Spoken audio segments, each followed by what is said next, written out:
السلام علیکم ورحمۃ اللہ وبرکاتہ۔ الحمد للہ رب العالمین والعاقبۃ للمتقین والصلاة والسلام علی رسولہ الامین امام المتقین شفیع المذنبین وخاتم الانبیاء والمرسلین وعلى آلہ وصحبہ ومن اتبعہم بإحسان الی یوم الدین، اما بعد فاعوذ باللہ السمیع العلیم من الشیطان الرجیم من نفخه ونفثه وهمزه ومن أحسن قولا ممن دعا إلى الله وعمل صالحا وقال إنني من المسلمين، صدق الله العلي العظيم ونفعني وإياكم بالذكر الحكيم۔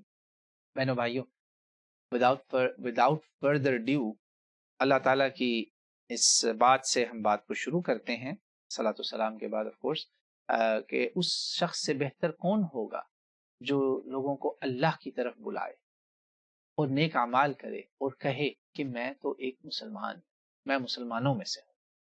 جی ہاں، قرآن پاک کے اس پیغام کے مصداق اس کو ذہن میں رکھتے ہوئے جب میں نے یہ آیت مبارکہ پڑھی تو میرے ذہن میں ایک شخصیت آئی، ان کا نام ہے جی ڈاکٹر محمد ذاکر نائک۔ ذاکر نائک حفظہ اللہ تعالی۔ میں خود پاکستان میں نہیں ہوں، مگر میری تمنا تھی کہ آپ پاکستان میں ضرور پھر سے آئیں۔ کافی مدتوں بعد آئے، تقریباً سال یا 20 سال کا عرصہ ہو گیا ہوگا۔ الحمدللہ، welcome back to the motherland. میری مدر لینڈ ہے، ہمارے دل دھڑکتے ہیں، ہماری جڑیں، روٹس کنیکٹڈ ہیں الحمدللہ۔ درخت جب تک اپنی جڑوں سے رہتا ہے جڑا ہوا تو زندہ رہتا ہے، تو آپ اپنی روٹس میں ہی آئے ہیں۔ انڈو پاک سب کانٹیننٹ آپ کی روٹس ہیں، تو you are back to your roots الحمدللہ۔ ویلکم بیک، اہلاً وسہلاً یا حبیبی فی الاسلام، یا خلیلی، یا اخی فی الاسلام۔ تو آپ کو ویلکم ہو، خوش آمدید ہو۔ میری آپ سے چھوٹی سی درخواستیں، پتہ نہیں آپ تک یہ بات پہنچے نہ پہنچے، میرا مقصد ہے کہہ دینا، اللہ کرے آپ تک کوئی پہنچا دے میرا پیغام، لوگ سنیں، ہو سکتا ہے کوئی سن لے۔ پلیز یہ میرے نا یہ باتیں ریکویسٹ ہے ذاکر نائک صاحب کو۔ نمبر ایک، ذاکر نائک صاحب، آپ جو پاکستان چھوڑ کے گئے تھے نا، یہ اب وہ پاکستان نہیں ہے۔ ایک بڑی ڈیپ بات ہے، پاکستان میں ایک دفعہ ایک صاحب آئے تھے، اس پہ ایک پروگرام چلا تھا جارج کا Pakistan. Unfortunately Islamic republic of Pakistan میں جارج صاحب جب آئے تھے نا، وہ کافی کچھ ساتھ لے کر آئے تھے۔ اٹ واز کہتے ہیں نا اسکریچنگ دا سرفیس، وہ کچھ ٹچ بیس کرنے آئے تھے، کیونکہ یہ وہ وقت تھا جب پاکستان کو آن دا پیتھ ٹو سیکولرائزیشن رکھا گیا۔ جی ہاں، یہ وہ وقت ہے ارلی 2000 کا، جب یہ جو ہے WOT جنگ چل رہی تھی، گلوبل وار، خصوصاً افغانستان اور عراق پر۔ تو اس وقت ہمارے جو تھے رولر آف دا کنٹری، جو کہ یعنی وہ اس وقت کے حکمران ڈکٹیٹر تھے، ملٹری ڈکٹیٹر، اس نے کہا تھا کہ ہمیں ماڈرن انلائٹنمنٹ چاہیے، وہ والا اسلام چاہیے۔ تو انہوں نے ریفارمیشن کا پروسیس شروع کیا۔ اس ریفارمیشن کے ریزلٹ میں which leads me to my second point، میرے 5 پوائنٹس ہیں اس کانورسیشن میں، جو ذاکر نائک صاحب تک اللہ کرے پہنچے، نہیں بھی پہنچے تو باقی لوگ اس سے فائدہ اٹھائیں۔ وہ تھا جی ایجنڈا آف سیکولرائزیشن، جس میں پاکستان میں پہلی بار girlfriend, boyfriend, just friends, friends with benefits, these things were introduced. آپ کا جو کالجز اور اسکولس کی براڈ وے ایجوکیشن، ہاسٹلائٹس کا کلچر جو اس ایکسٹریم پہ اب جا چکا ہے 20 سالوں میں، جہاں اس وقت کسی کے تصور میں بھی نہیں تھا۔ یعنی ایک ڈفرینٹ لائف سٹائل، ایک امپورٹڈ لائف سٹائل۔ ایون آپ کے جوکس، ٹرمینالوجی، آپ ہمارے میڈیا اینکر پرسنس کو سنیں، آپ ہماری یوتھ کو سنیں، اس وقت یوتھ ہے وہ ایون ٹرمینالوجی بھی وہ یوز کرتی ہے جو ویسٹ کی ہے، امپورٹ ہوئی بہت ساری چیزیں اس سیکولرائزیشن ایجنڈے کے تحت، اور اس میں بہت ساری چیزیں جو پہلے سوسائٹی میں کامن نہیں تھی، جس میں سب سے بڑا چینج ہے لباس۔ ہمارے ہاں مجھے یاد ہے، میں 2001 میں نے پاکستان چھوڑا، تو ہماری اس وقت میں نے یونیورسٹی میں 1 سال گزارا، ایک لڑکی پوری یونیورسٹی میں جینز پہن کے آئی تھی، پوری یونیورسٹی میں۔ اور یہ میں کسی جماعت اسلامی والی یونیورسٹی کی بات نہیں کر رہا، پنجاب یونیورسٹی کی بات نہیں کر رہا، نام نہیں لوں گا یونیورسٹی کا۔ اس وقت وہ یونیورسٹی ایک نعوذ باللہ ایک کیا میں کہوں، کوٹھے سے کم نہیں سمجھی جاتی، وہاں جو کچھ ہو رہا ہے لوگوں کی بہنوں بیٹیوں کے ساتھ۔ جی ہاں، تو میں بتا رہا ہوں ایک، اور پوری یونیورسٹی میں شور مچ گیا تھا اور یہ کیا پہن کے آ گئی. تو آپ اس پاکستان میں آئے سر. اور تیسری بات جو کہ میں یہ باتیں اس لیے کہہ رہا ہوں کہ آپ محتاط رہیے گا، کیونکہ آپ کے ساتھ ایک سچویشن ہو بھی چکی ہے جس میں آپ کو ایک مکس گیدرنگ میں بلایا گیا اور آپ سے لڑکیوں کو ایوارڈز دلوانے تھے، اور یہاں تو اب لوگ عام طور پہ اس پاکستان میں اب ہاتھ ملانا لڑکی سے غیر محرم سے ایک عام چیز بنتی جا رہی ہے. اب تو گلے بھی ملنے لگے ہیں، یا آپ کا ٹی وی میڈیا ڈرامے یہ چیزیں اب کامن دکھا رہے ہیں. تو آپ نے بہت اچھا کیا، آپ وہاں سے چھوڑ کے چلے گئے پروگرام. آپ یو اسٹوڈ یور گراؤنڈس. تو just be careful. I am sure you are going to receive a cultural shock. اسے کہتے ہیں کلچر شاک. آپ کو شاک ویوز ہٹ کر رہی ہوں گی. نہیں کی تو آپ کالجز یونیورسٹیز میں ضرور جائیے جہاں پہ موٹیویشنل اسپیکرز جاتے ہیں. آپ ضرور جائیے گا وہاں پہ، کیونکہ you may have an impact. آپ وہ شخص ہیں جس کی وجہ سے ایک پاکستان کے انتہائی لبرل آزاد اسکول میں، جہاں آج سے 25 سال پہلے بھی حجاب دوپٹہ بین تھا، ایک لڑکی نے حجاب لیا، پورے اسکول میں تھرتھلی مچ گئی اس کے حجاب لینے پر. جی ہاں، یہ میں آپ کو لاہور کی بات کر رہا ہوں، اور اس کی اب پورے پاکستان میں برانچز پھیل چکی ہیں. اس لڑکی کا باپ اسکول میں لڑنے آ گیا کہ تم لوگوں نے میری بیٹی کو خراب کر دیا. پھر انہوں نے انویسٹیگیشن کی، جیسے آپ کو بہانہ بنا کے انڈیا سے نکالا گیا نا، یہاں بھی انویسٹیگیشن ہوئی کہ وہ خاتون جو ہے اس لڑکی نے 10th یا 11th کی لڑکی تھی، اس نے کیوں لیا حجاب، کیوں اسکارف لیا. جوان بیٹی کی بات کر رہا ہوں. تو پتا چلا، انہوں نے کہا جی میں تو ذاکر نائک صاحب کے لیکچر سنتی ہوں، ان کی ڈیبیٹس دیکھ رہی تھی، اس میں حجاب کا ذکر ہوا، مجھے اتنا اچھا لگا کہ میں نے حجاب لینا شروع کر دیا. اور شی فاٹ ہر کیس. اس لڑکی نے she fought her case and she was able to maintain her حجاب. آج اسی اسکول میں جہاں گلے میں دوپٹہ چلتا تھا، حجاب بین تھا، لڑکیاں پیٹ کھلے چھوڑ کے آ رہی ہیں اسی اسکول میں، انہی کی یونیورسٹیز میں. یہ حال ہو گیا. تو اور ایسے کئی ہیں. اب میں ایک کا نام اس لیے نہیں لے رہا کہ وہ پھر لوگ سمجھیں گے صرف ایک ایسا، کئی ہیں. جی ہاں، ماں باپ سوچ سمجھ کے جدید ماڈرن تعلیم جو ہے نا اس کی طرف جائیں. الحمدللہ میں خود اس وقت ایک ڈاکٹرل اسٹوڈنٹ ہوں، مجھے پتا ہے میں نے کہاں پڑھنا ہے. الحمدللہ یہاں کی برائی اور طرح کی ہمیں پتا ہے، یہ غیر مسلم ہے بھائی. میرے سامنے باہر اگر ایک کافر شراب پی رہا ہوگا، لوٹ پوٹ ہو رہا ہوگا کچھ گندے کاموں میں اس کو نہیں روک سکتا، کیونکہ وہ بلیو ہی نہیں کرتا اس میں غلط ہے. مگر جو لا الہ الا اللہ محمد رسول اللہ کہتا ہے، جو کلمے کو مانتا ہے، جب وہ پیے گا تو میں اس کو بولوں گا کہ او شرم کرو، کلمے کی لاج ہی رکھ لو بے شرم، کم از کم پبلکلی نہ یہ گھٹیا کام کرو. تو یہ اس لیے ہمیں شاک ویو زیادہ لگتی ہیں کہ ایک تو یہ ہماری روٹس ہیں، ہماری مدر لینڈ ہے، یہ اسلامک ریپبلک ہے، یہ سیکولر ریپبلک نہیں ہے، یہ بنانا ریپبلک نہیں ہے. تو sir watch out from that secularisation.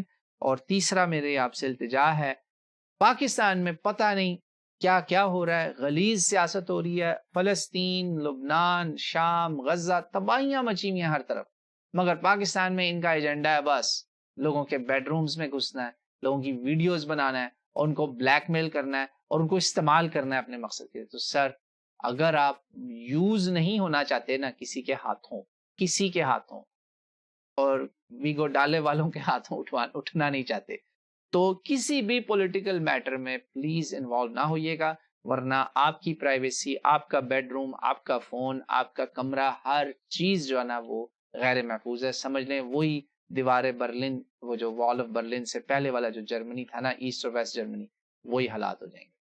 وہ ہو چکے ہیں ایکچولی پاکستان میں. تو please be careful, watch your privacy. میرا تو مشورہ ہے کہ بی کیئرفل. شادی وادی بھی کریں تو بہت محتاط ہو کے کریں. اگر آپ اس قسم کے کسی اس میں ہیں، آپ اور آپ کا بیٹا، بہت محتاط رہے گا. آپ یہاں پہ لوگ ویڈیوز بناتے ہیں، سکینڈلز نکالتے ہیں، پھر لوگوں کو بلیک میل کرتے ہیں. Be very careful. اس میں اوپر سے نیچے تک سب انوالو ہیں. اس حمام میں سبھی بے لباس ہیں. کیا کروں میں مسجد کی مکتب میں، لائبریری میں بیٹھا ہوں تو میں بڑے محتاط الفاظ استعمال کر رہا ہوں. چوتھی میری آپ سے درخواست ہے sir, please for God sake please, اللہ کا واسطہ ہے، فرقہ وارانہ ڈیبیٹس میں نہ پڑیے گا پلیز سر. میرے شیعہ بھائی، میرے بریلوی بھائی، میرے دیوبندی بھائی، اہل حدیث بھائی، جماعت اسلامی، یہ سارے جو بھی کر رہے ہیں نا، جتنے بھی ہیں، ان کے آپس کی لڑائیوں میں نہ آئیے گا. میں اس پر ایک بڑا ہی خطرناک محاورہ ہے، میں اس محاورے کا کچھ حصہ بولوں گا، یہاں کا محاورہ ہے۔ وہ کہتے ہیں، ویسے تو پاکستان میں بھی یہ بھی آ گیا ہوگا، ٹھیک ہے نا، وہ امپورٹ ہو رہا ہے نا سارا کچھ، تو لیکن یہ محاورہ اچھا ہے۔ محاورے عرق ہوتے ہیں کہ اس کے ساتھ ریسل نہ کرو، اس کے ساتھ ریسلنگ نہ کرنا، وہ خود بھی گندا ہے، تمہیں بھی گندا کر دے گا۔ اگین میں ساروں کو نہیں کہہ رہا، ہر گروہ میں کچھ پرتشدد فسادی لوگ ہوتے ہیں نا، جو وہ غلاظت سے بھرے ہوتے ہیں، آپ ان سے جھگڑیں گے، آپ ان سے بھیڑیں گے، وہ خود تو گندے ہی ہیں، آپ کو بھی گندا کریں گے اور وہ انجوائے بھی کریں گے۔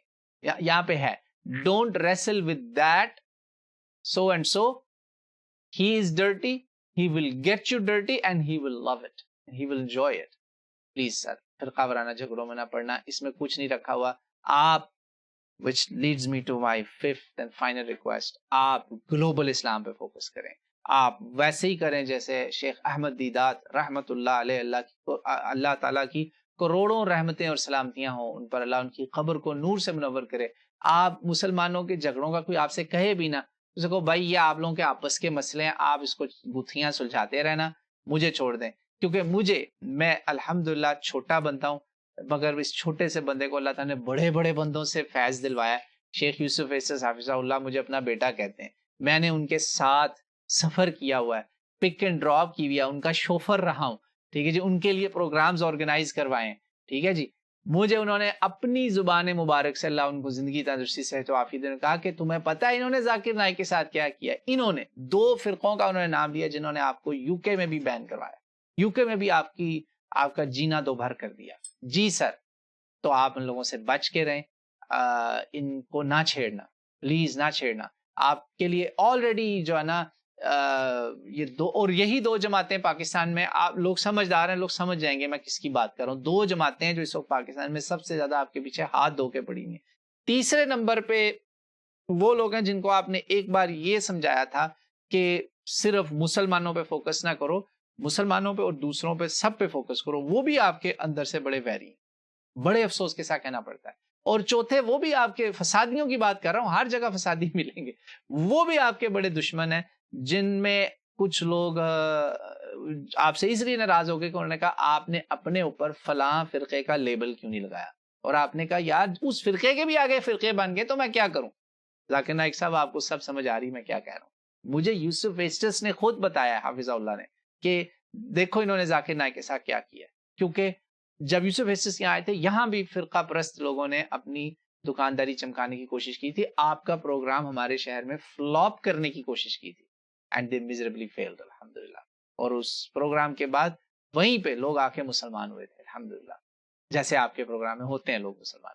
تو اللہ تعالیٰ دین کا کام کرنے والے سے تمام سپاہیوں کو، اللہ کے شیروں کو اپنی حفظ و امان میں رکھے، اور یہودی، کافر، ہندو، ملحد جتنے ہمارے دشمن ہیں ان کو اللہ نیست و نابود کرے، اور آپ کا بال بھی نہ بیکا کریں، اور اللہ تعالیٰ آپ کو، مجھے، تمام دین کا کام کرنے والے لوگوں کو اخلاص نصیب کرے، اور ہمیں اندرونی دشمنوں، منافقوں سے، جو چھپے ہوئے آستین کے سانپ ہیں، ان کے شر سے بھی اللہ تعالیٰ اپنی حفظ و امان میں رکھے۔ اللہم انا نعوذ بک من کل فتن ما ظہر منہا وما بطن، اللہم انا نعوذ بک من الہم والحزن والعجز والکسل والجبن والبخل وغلبۃ الدین وقہر الرجال، اللہم انا نسألک من کل خیر احاط به علمک ونعوذ بک من کل شر احاط به علمک۔ ان دعاؤں میں اللہ تعالیٰ مجھے، آپ کو دین کا اخلاص سے کام کرنے والے تمام مبلغین کو شامل کرے، اور آپ کی خصوصی حفاظت فرمائے۔ میں نے آپ کے لیے خاص تحفۃً ہدیۃً یہ دعائیں کی ہیں کہ اللہ تعالیٰ ان دعاؤں کو قبول و منظور فرمائے، اور ان دعاؤں کے قبولیت کے صدقے مجھے، آپ کو، سب کو ہر طرح کے اندرونی بیرونی خطرات اور شریروں سے، فساد پرستوں سے، فتنہ پروروں سے محفوظ رکھے، اور ہم سے دین کا کام اللہ تعالیٰ احسن طریقے سے لے اور قبول و منظور فرمائے۔ تو بھائی جان یہ 5 ریکویسٹیں خالی آپ کے لیے بھی نہیں ہیں، دوسروں کے لیے بھی ہیں، سب کو پہنچائیں، اور اللہ تعالیٰ ہمیں توفیق دے کہ ہم دین کا کام احسن طریقے سے انجام دیں، اور قرآن کی اس آیت کو ضرور یاد رکھیں کہ اس سے اچھا کون ہوگا جو لوگوں کو اللہ کی طرف بلائے اور خود بھی نیک اعمال کرے، اللہ کی طرف بلائے اور خود عمل بھی کرے، اور کہے کہ میں مسلمانوں میں سے ہوں۔ اللہ تعالیٰ مجھے آپ کو اسی پر جینا مرنا نصیب فرمائے. اللہم اجعل آخر کلامنا فی الدنیا ان نشہد ان لا الہ الا اللہ ونشہد ان محمدا عبدہ ورسولہ. والسلام علیکم.